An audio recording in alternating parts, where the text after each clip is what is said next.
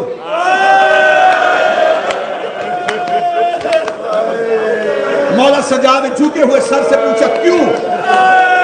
کنیز دے کے دی ہمارے مولا کی بیٹی آ رہی ہے.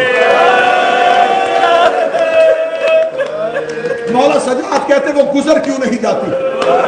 کہنے لگی کیسے گزرے, وہ بڑی پردہ دار ہے, وہ بڑی پردہ دار ہے.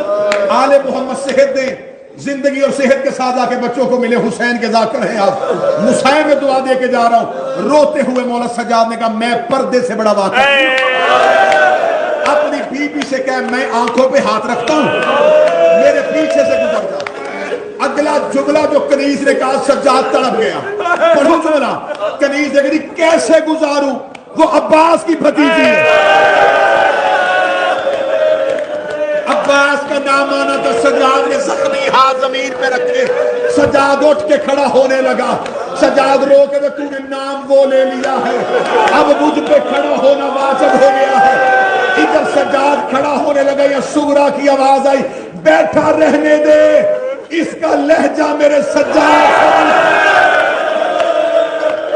یہ بولا مجھے میرا سجاد یاد آ گیا، اس کا لہجہ میرے سجاد سے ملتا۔ حوصلہ حوصلہ، جب کہنا بیٹھا رہنے دے، اس کا لہجہ میرے سجاد سے ملتا۔ مولا سجاد کہتے نہیں، اب نام ایسا لے لیا ہے، اب تو میں اٹھا۔ مولا سجاد اٹھ کے کھڑے ہوئے، بی بی سغرا پیچھے سے گزر گئی، سال بعد سگی بہن بھائی سے پردہ کر کے گزر گئی۔ آخری 1 منٹ ہے، اس پہ جتنا گریہ ہو سکے کر لینا۔ جب بہن گزر گئی نا، 5واں امام کم سنی اٹھے، بابا کے کرتے میں، بابا کربلا سے لے کے شام، شام سے مدینہ، باقر نے تجھ سے کچھ نہیں مانگا، ایک اجازت دے، پھپھی کو جا کے بتا کے ہوں گے یہ تیرا بھائی ہے۔ آواز آئی باقر اجازت ہے۔ اب جناب باقر چلے، حالت کیا ہے؟ چہرے پہ تماچوں کے نشان، سر پہ سفروں کی ریت، پھٹا ہوا کرتا۔ جناب باقر نے سغرا بی بی کے برقعے میں ہاتھ رکھا، بی بی سغرا مڑ کے کہتی بچہ ہاتھ چھوڑ، تجھے نہیں پتا میں حسین کی بیٹی ہوں۔ باقر دیکھ کے کہتے مجھے پھپھی پہچان، مجھے پھپھی کہنے والا تو کوئی سجاد کا باقر ہے؟ آواز آئی میں تیرا باقر ہوں۔ کب باقر تو ہے تو بابا کہاں ہے؟ جس سے پردہ کر کے آ گئی ہے وہی تیرا سجاد ہے۔ سغرا دوڑ کے آئی، سجاد کے گلے میں باہیں ڈالی، رو کے بھی مجھے اتنا بتا، تجھے جوان